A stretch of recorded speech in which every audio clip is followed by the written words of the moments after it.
In a small village nestled at the foot of misty mountains, there lived a young girl named Maya. Maya was a curious and energetic child, always running around the village, chattering with her friends, and exploring every corner of her world. But Maya had a problem. Her mind was always racing, filled with worry and endless thoughts. She couldn't sit still for even a moment without her brain buzzing like a swarm of angry bees. This constant overthinking made Maya feel anxious and scared all the time. One day, while playing in the village square, Maya spotted an old man named Bodhi sitting peacefully under a large banyan tree. His eyes were closed, and he looked so serene that Maya couldn't help but feel curious. Maya cautiously approached the old man. "Excuse me, Mr. Bodhi," she said timidly. "How do you look so peaceful? My mind is always jumping around like it's on a trampoline. I can't stop worrying about everything." The wise old man slowly opened his eyes and gazed at Maya with kindness. "Ah, young one," he said in a gentle voice. "You're suffering from what we call the restless mind. But don't worry, I can teach you how to calm it." Maya's eyes widened with excitement. "Really? Oh, please teach me, Mr. Bodhi. I'll do anything to quiet these noisy thoughts in my head." Bodhi nodded and said, "Very well, little one. The first thing you need to understand is that your mind is like a playful child itself. It loves to jump from thought to thought, never staying still. But just like you can teach a child to sit quietly, you can train your mind too." Maya nodded eagerly, hanging on to every word. The first lesson, mindfulness. The first lesson, Bodhi continued, is to practice mindfulness. This means paying attention to the present moment instead of worrying about the past or future. Let's try an exercise. Bodhi instructed Maya to sit comfortably on the grass near a small stream that ran through the village. Now, close your eyes and listen to the sound of the water. Whenever your mind starts to wander, gently bring your attention back to the sound. Maya did as she was told, but at first, it was very hard. Her thoughts kept jumping around like they always did. She thought about the breakfast she had, wondered if her friend would want to play later, and worried about the big test that was coming next week. But each time her mind wandered, Maya remembered Bodhi's words and brought her attention back to the sound of the stream. Slowly, very slowly, she found it easier to focus. After a while, Bodhi spoke again. "Open your eyes, young one. How do you feel?" Maya blinked and realized that she felt calmer than she had in a long time. "Wow," she said. "My mind feels quieter." Bodhi smiled. "Good. This is just the beginning. The more you practice mindfulness, the easier it becomes to quiet your restless mind." Over the next few days, Maya visited Bodhi regularly, and the wise teacher taught her more techniques to overcome her anxiety and overthinking.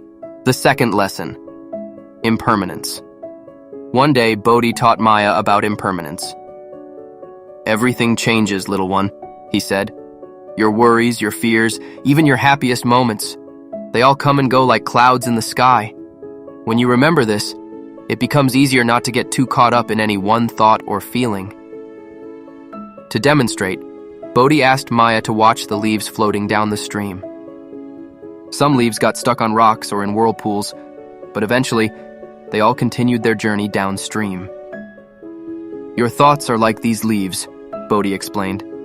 "They may seem stuck sometimes, but if you don't cling to them, they'll naturally flow away." The third lesson, loving kindness. Another day, Bodhi introduced Maya to loving kindness meditation. He taught the young girl to send good wishes to herself, her friends, and even to those she found difficult. "When your heart is full of kindness," Bodhi said, "there's less room for worry and fear." Maya practiced saying in her mind, "May I be happy? May I be peaceful?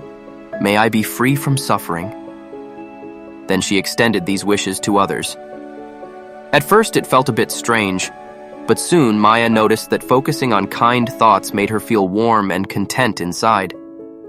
As the days turned into weeks, Maya found herself becoming calmer and happier.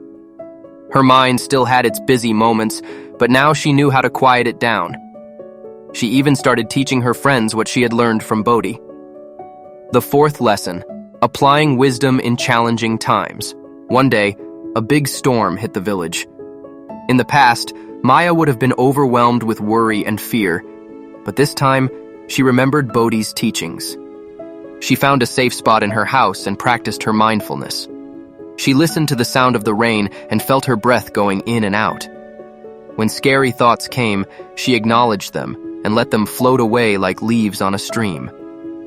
To her surprise, Maya found that she could stay calm even in the middle of the storm. She even managed to help her younger siblings feel less scared because she wasn't too caught up in her own worries to notice their needs. After the storm passed, Maya rushed to find Bodhi. The old man was sitting calmly under the banyan tree, looking out at the wet village. "Bodhi!" Maya called out excitedly. "I did it. I stayed calm during the storm. I used everything you taught me, and it worked." Bodhi's eyes crinkled with joy. "Well done, young one. You've learned the most important lesson of all, that you have the power to choose how you respond to your thoughts and to the world around you." Maya hugged Bodhi tightly. "Thank you, wise friend," she said. "You've changed my life." From that day on, Maya became known throughout the village as a source of wisdom and calm. Other children would come to her when they felt worried or scared, and Maya would teach them what she had learned from Bodhi. She still had her energetic, playful moments. She was a child, after all. But now, Maya could choose when to let her mind be busy and when to let it be calm. She no longer felt controlled by her racing thoughts and worries. As Maya grew older, she never forgot the lessons she learned from Bodhi. She passed these teachings on to her own children and grandchildren, and the wisdom spread throughout the village. And so, the story of the girl who learned to calm her restless mind became a beloved tale, told and retold through generations of villagers. It reminded everyone that with practice and patience, anyone can learn to overcome anxiety and overthinking, finding peace even in the stormiest times. Moral of the story: this story teaches us that while our minds can sometimes feel wild and out of control, we have the power to train them. Just like Maya learned from Bodhi, we can practice mindfulness, remember that all things change, and cultivate kindness towards ourselves and others. These simple but powerful techniques can help us find calm and happiness, even when life gets stormy. Remember, it's okay if your mind sometimes acts like a playful child. That's natural. The important thing is to practice gently bringing your attention back to the present moment, just like Maya did when she listened to the stream. With time and practice, you too can find the peaceful wisdom inside you, calm and steady, even when the world around you gets noisy and confusing.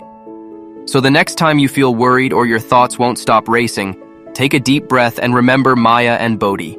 You have everything you need to calm your restless mind. It just takes a little practice and patience. Thank you for watching. If you enjoyed Maya's story and found it helpful, please hit that like button. It really supports our channel. We'd love to hear your thoughts. What techniques do you use to calm your mind? Share your experiences in the comments below. Don't forget to subscribe and hit the notification bell so you never miss our weekly videos on finding inner peace and overcoming challenges. If you know someone who might benefit from this story, please share it with them. Together, we can spread more calm and kindness in the world. Thanks for being part of our mindful community. See you in the next video.